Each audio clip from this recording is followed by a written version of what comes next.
Começa agora o programa Hora e a Vez da Pequena Empresa, sempre levando para você muitas informações e atrações. Confira.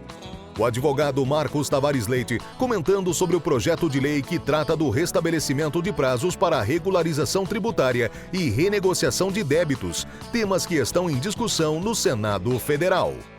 O professor Edmundo Medeiros falando sobre a reforma tributária e sua relação com as micro e pequenas empresas. A professora e procuradora federal Ilene Najarian falando sobre o uso da tecnologia na governança corporativa. E nesta semana, o presidente do SIMP, Joseph Cury, entrevista o vice-governador do estado de São Paulo, Rodrigo Garcia. Fique conosco.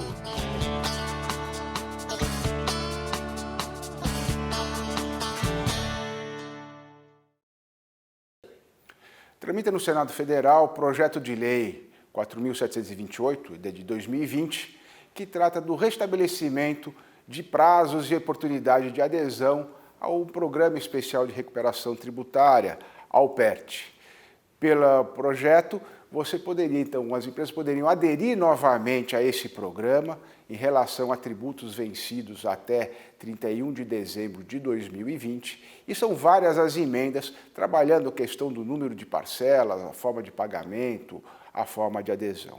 Vale destacar uma das propostas, uma das emendas ao projeto de lei do senador Messias de Jesus, segundo a qual as empresas poderiam, ainda com alguns descontos, aderir a um programa de pagamento em até 185 vezes, ou 1% sobre o seu faturamento, também limitado aí a 185 parcelas.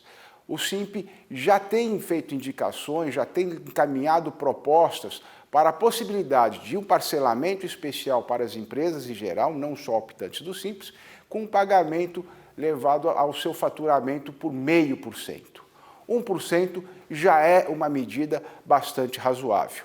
A limitação a 185 parcelas é que ainda achamos que coloca em risco a manutenção de muitas empresas endividadas em conseguir manter o seu parcelamento e também manter a regularidade dos pagamentos que se forem vencendo. Esse projeto de lei ainda tramita no Senado, como colocado, depende também de aprovação na Câmara dos Deputados e é uma sanção presidencial assim que aprovado. O SIMP vai trabalhar ainda para enriquecer mais essas emendas, no sentido de que as empresas possam aderir ao parcelamento, regularizar o seu passado, com a certeza de que se manterão regulares no futuro. Não adianta um parcelamento em que, para poder pagar o que vinha sendo devido, se sacrifique o presente e o futuro. É assim que o SIMP trabalha, para a modernização e pela formalização e atividades regulares de todas as empresas, mas principalmente da microempresa e da empresa de pequeno porte.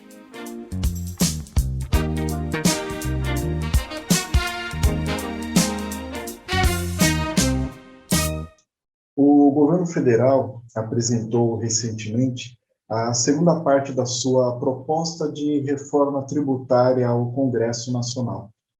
Nesta etapa, as mudanças propostas pelo governo afetam essencialmente a tributação do lucro das empresas, alterando regras relacionadas ao IRPJ e à contribuição social sobre o lucro líquido.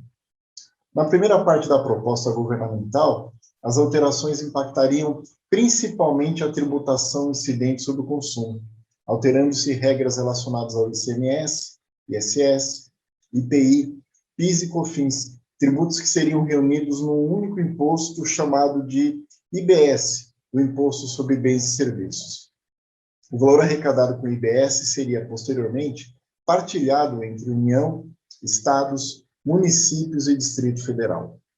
No que diz respeito à segunda parte da proposta de reforma tributária do governo, o que tem gerado muito debate diz respeito à pretensão do governo de restabelecer a tributação incidente sobre a distribuição de lucros e dividendos pelas empresas. Atualmente, os lucros distribuídos aos sócios das empresas são isentos do IRPF, do Imposto de Renda da Pessoa Física. Portanto, se aprovado pelo Congresso Nacional, a proposta do governo representaria um sensível aumento de carga tributária que seria sentido principalmente por microempresários e sócios de empresas de pequeno porte. Apesar de não ter apresentado em sua proposta alterações relevantes relacionadas às microempresas, representantes do governo têm se manifestado na mídia acerca da intenção do governo de ainda propor uma redução da tributação do lucro que é embutida nas atuais alíquotas do Simples Nacional, além da criação de uma faixa de isenção para a incidência do IRPF, do Imposto de Renda da Pessoa Física, de até R$20 mil do lucro distribuído por micro e pequenas empresas. Espera-se, na evolução dos debates que serão travados no Congresso Nacional, que o governo seja sensibilizado acerca da necessidade de tratar diferentemente a micro e pequena empresa da grande empresa, já que tal tratamento diferenciado é, inclusive, um princípio imposto constitucionalmente.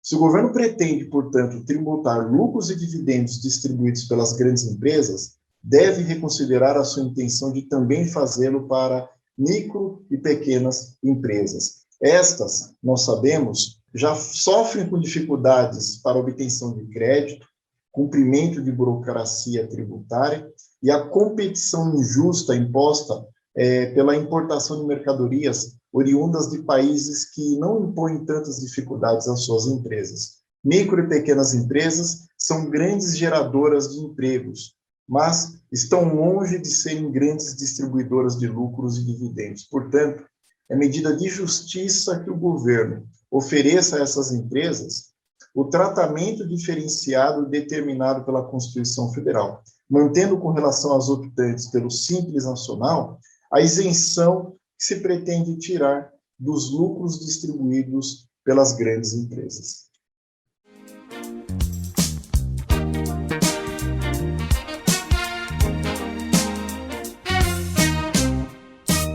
Como a tecnologia ajuda na governança corporativa? No mundo atual, é necessário que os gestores assimilem os conceitos mais avançados sobre o tema. Acompanhe as explicações da professora e procuradora federal Ilene Najarian. Há empresas que vêm adotando o DLT, o Distributed Ledger Technology, conhecido no Brasil como blockchain.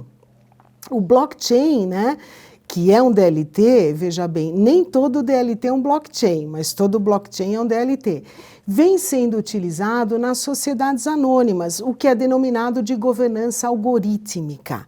Essa governança vem auxiliando nos controles de anti-money laundering, AML, e vem auxiliando também nos controles de contas a pagar, nos controles contabilísticos, e isso é maravilhoso, é desburocratização, desmaterialização de documentos, porque nós vivemos a era da descartularização dos atos societários, dos títulos de crédito, do dinheiro, não é? E dos documentos societários. E o blockchain, essa tecnologia maravilhosa que revoluciona hoje os atos societários e o mundo financeiro como um todo, porque essa tecnologia surge com o criptoativo mais popular que nós temos hoje no planeta, que é o Bitcoin, mas não está atrelada a ele. Essa tecnologia é independente, ela pode ser utilizada para outros fatores essenciais para a atividade empresarial, como, por exemplo, o que nós estamos tratando aqui, o nosso tema, a governança corporativa. Então, o blockchain nas sociedades anônimas, sobretudo nas sociedades anônimas de capital pulverizado, é essencial, volto a dizer, para o controle da gestão e do uso dos contratos corporativos, não é? Hoje os contratos corporativos, quando registrados em tecnologia DLT ou em blockchain, eles são mais rígidos, mais seguros e podem até gerar um Non-Fungible Token, um NFT, né? Que é hoje também no primeiro mundo do uso cotidiano das grandes empresas.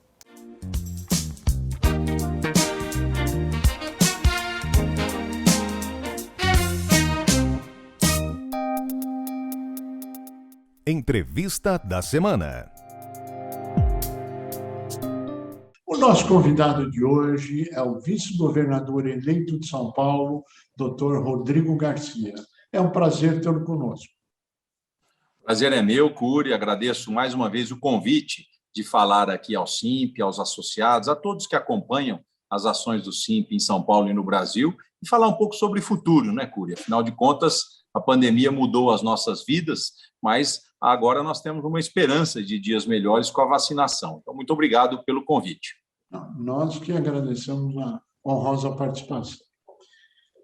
Sem dúvida, o senhor abordou um tema que eu ia falar no meio, mas vamos começar por ela. Toda a economia, todos os analistas indicam que, com o avanço ou a vacinação completa, a economia retorna. Quanto mais cedo vacinarmos, mais cedo será a possibilidade da vacinação. Essa é a sua análise? Isso é um planejamento do governo? É um planejamento e não é de agora, Cury. Nós acreditamos que a vacinação era a única salvação que nós tínhamos para essa pandemia desde o início da pandemia. Ainda em maio, junho do ano passado, nos primeiros meses da pandemia, o governo de São Paulo apostou neste caminho como a única saída para que a gente tivesse uma convivência diferente com o vírus. Foi através do esforço aqui de São Paulo, do Instituto Butantan, da perseverança aqui do governador João Dória, que a gente criou o primeiro acordo, né, de vacinas do Brasil com o mundo, que foi um acordo do Instituto Butantan com a chinesa Sinovac, que permitiu a gente adiantar o processo e mobilizar um pouco o governo brasileiro na busca por vacina. Esse caminho se mostrou certo. Hoje nós estamos aqui já caminhando para o final da vacinação em São Paulo. Anunciamos que até o dia 20 de agosto, toda a população adulta acima de 18 anos terá vacinação com no mínimo uma dose em São Paulo, para, na sequência, a gente vacinar adolescentes, né? Como uma forma de voltar a nossa vida ao normal, não só as atividades econômicas, mas a convivência, o lazer e o turismo, que deixaram de existir nesse período de pandemia. Então, a vacinação é o único caminho para a gente poder ter a nossa vida normal de volta. É verdade. São Paulo foi o grande condutor da vacina. Seu governo, que você participa como vice-governador e governador, foram os grandes indutores da vacina. Eu acho que isso é reconhecido hoje a nível mundial. Agora, com essa mesma perspicácia e visão de acertar os movimentos, como foi o caso da vacina, o que o senhor sugere como os grandes desafios do Brasil nesse momento? Olha, o governo vai ter um papel fundamental de apoiar a iniciativa privada nesse processo de retomada, principalmente, Cury, aqueles setores que mais sofreram com a pandemia. Se a gente observar, nos momentos mais graves da pandemia em São Paulo, nos momentos onde a quarentena teve que ser aplicada, fechando o comércio, serviços, você vai observar que mais de 80% da economia acabou funcionando, adaptada à nova realidade. Mas os 20%, 19% que deixaram de funcionar, eles estão muito concentrados em alguns setores, como bares e restaurantes, eventos, turismo. Então, esses setores, principalmente, vão ter que ter um apoio dos governos, seja com crédito, seja com medidas facilitatórias, de facilidades no pagamento de tributos, para que eles possam retomar. Eu digo que tem setores que durante a pandemia cresceu, como, por exemplo, o setor de alimentos, olha a inflação que chegou, o setor de construção civil, mas alguns setores sofreram muito e pagaram a conta sozinho, e principalmente micro e pequenas empresas desses setores. Por isso, o governo do Estado está preparando um amplo pacote de ações para ajudar esse micro e pequeno empresário. Através do Banco do Povo, através da Desenvolve São Paulo, nós anunciaremos em breve, Cury, várias linhas de crédito, né, de apoio a esses segmentos, para que a gente ajude eles a sair dessa crise grande. Eles praticamente pagaram a conta sozinho e é obrigação do governo de ajudar nesse processo de retomada. Que boa notícia para a micro e pequena empresa e todos que foram afetados. Mais uma vez, a direção correta. Parabéns. Estamos aguardando ansiosamente essas medidas. Agora, governador, o senhor vê risco de uma crise institucional entre os três poderes, executivo, legislativo e judiciário, a nível nacional? Não vejo, Cury. Apesar, enfim, dessa discussão pela imprensa, né, de palavras muito mal colocadas pelo mandatário maior da nossa nação, presidente da República, eu não vejo risco de uma crise institucional. A democracia brasileira é sólida, é consolidada, as instituições funcionam e a liberdade é algo muito caro à sociedade brasileira. Então, eu não vejo esse risco de crise institucional, apesar de lamentar as provocações e, a todo momento, o Brasil tem que parar para discutir falsos problemas, né? Eu acredito que o governo federal deveria estar muito concentrado em buscar solução para os problemas reais das pessoas e não ficar criando novos problemas, seja internamente no Brasil, seja fora do Brasil, Cury. Nós sofremos muito com um Ministério das Relações Exteriores que representou mal o Brasil aí perante o mundo. Durante vários momentos da pandemia, nós tivemos dificuldade de comprar vacina, de chegar a insumos, porque gratuitamente o ministro das Relações Exteriores do Brasil agredia a China, agredia outros países, né? Então, o Brasil hoje é considerado pária no mundo porque não soube fazer uma política de relações exteriores bem feita, né? Negando toda a história da diplomacia brasileira. Hoje o Brasil é mal visto do ponto de vista do negacionismo da pandemia, é mal visto do ponto de vista do meio ambiente, e tudo isso, Cury, reflete num problema econômico para o Brasil, porque o mundo inteiro está buscando investimentos para sair da crise que a pandemia gerou para todos os países. E se o Brasil não se coloca adequadamente no resto do mundo, perde investimentos e, com isso, deixa de ter emprego e renda aqui para os brasileiros. Então, eu lamento muito os falsos problemas criados por essas palavras mal colocadas, mas não acredito de forma nenhuma em crise institucional. O Brasil é muito maior do que um outro mandatário que, enfim, tem a sua opinião, expressa a sua opinião, cria, às vezes, uma confusão desnecessária, mas isso não vai gerar uma crise institucional, na minha opinião. Na verdade, nós estamos vivendo um momento, segundo pesquisa Datafolha, que o SINC faz mensalmente, de que realmente existem alguns sinais de retomada da atividade empresarial. No entanto, emprego continua sem reação e me parece que não haverá uma reação no curto prazo desse emprego. Eu vejo o governo comemorar o aumento de arrecadação em função dos aumentos de preços em insumos que oscilaram de 80% até 180%. Existe dentro desses pacotes que o governo de São Paulo está planejando alguma medida que incentive também essa geração de emprego para evitar a perda de poder aquisitivo, etc.? Você toca num ponto fundamental. Hoje, o que é problema para as pessoas, Cury? Primeiro, a perda da renda. O mesmo dinheiro hoje compra bem menos coisas do que se comprava há 6 meses atrás, há 1 ano atrás. Então, a inflação chegou e chegou para valer de uma forma com que, nesses últimos 20 anos, nós nunca tínhamos visto mais inflação desse tamanho. O segundo ponto, a retomada da atividade econômica, ela não vai gerar emprego de maneira imediata. Então, a atividade econômica pode voltar a girar no fim da vacinação, mas não necessariamente gerando o emprego para a população ter dignidade de uma renda laboral. Então, você toca nesses 2 pontos fundamentais. Se você olhar a arrecadação do governo federal, dos governos estaduais e dos governos municipais, a arrecadação hoje está em alta porque o preço de tudo subiu. Então, é uma arrecadação aumentada pela inflação. Então, um grande desafio que nós temos é gerar emprego. E é esse um capítulo muito especial aqui do nosso planejamento de retomada econômica. Seja no apoio aos setores mais afetados, para que eles consigam avançar na geração de emprego, seja também em ações diretas do governo, Cury, que gerem emprego. Eu vou dar um dado para você. Nós pretendemos contratar, neste ano de 2021, 7 bilhões de reais em obras no DER, que é o departamento que cuida das estradas do Estado. Então, as estradas do Estado que não são concedidas, que não são de concessionárias, elas são diretamente administradas pelo Estado. O governo de São Paulo vai investir 7 bilhões nessas estradas com dinheiro deste ano.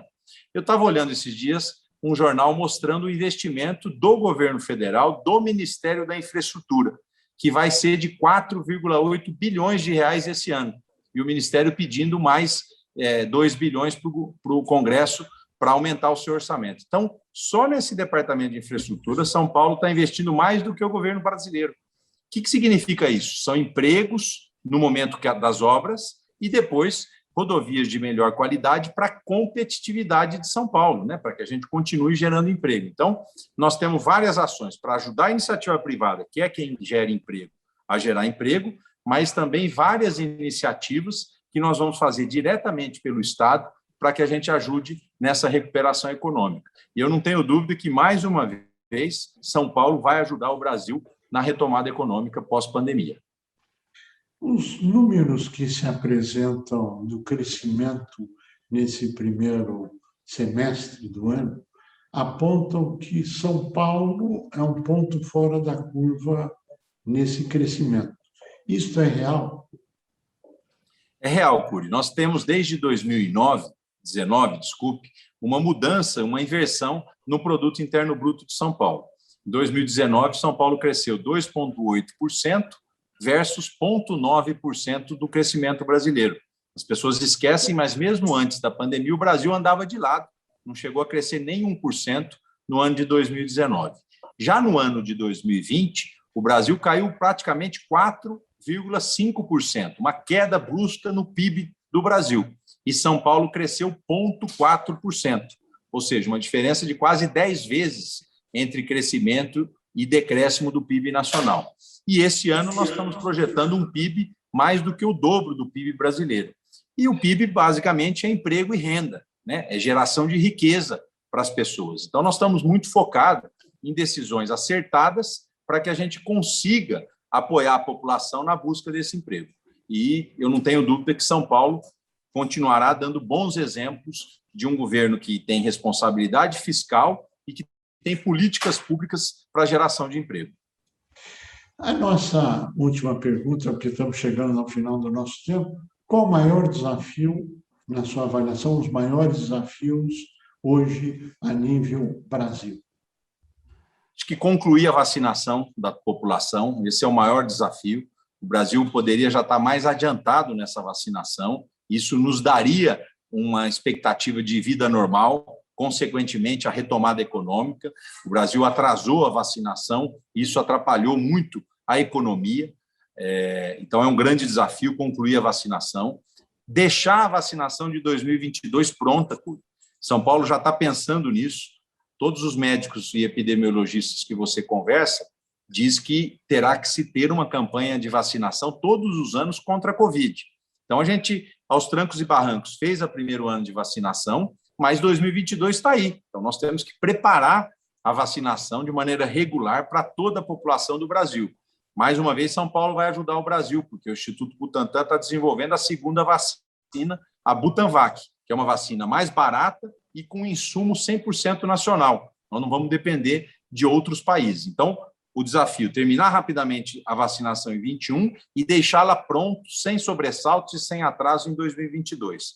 Ao lado disso, buscar medida de ativismo econômico para que a iniciativa privada possa gerar emprego. E aí você tem que ter mudanças na questão tributária, diminuição de burocracia, que são temas que perseguem o empreendedorismo brasileiro há anos e que até hoje as legislações são muito concentradas em Brasília, o Congresso tem poder para isso, nós conseguimos pequenos avanços, mas, de maneira geral, sempre quando vem uma reforma tributária, vem para aumentar tributos, que é o que nós estamos enxergando hoje com a proposta que está em discussão lá na Câmara dos Deputados. Mas somos contrários ao aumento da carga, imagino eu. Sem dúvida, porque o Brasil já custa muito caro para a população. Então, você precisa eliminar a guerra fiscal existente no Brasil, fazer uma inversão de lógica na tributação, tributar o consumo e não mais a produção, para parar com essa guerra que ninguém ganha com ela, a não ser alguns poucos empresários, né? A gente acaba com a guerra fiscal, inverte a tributação, para que, ao longo do tempo, você consiga reduzir a carga tributária imposta ao brasileiro.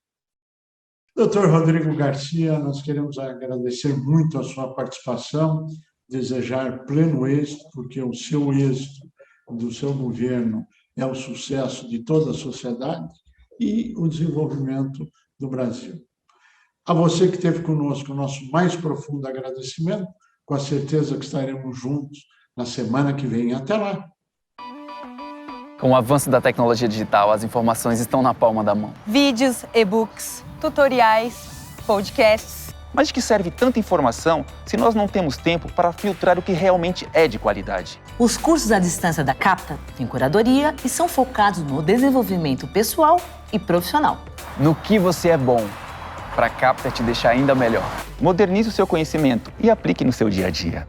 Vem aprender com a gente, Capta, o portal do conhecimento.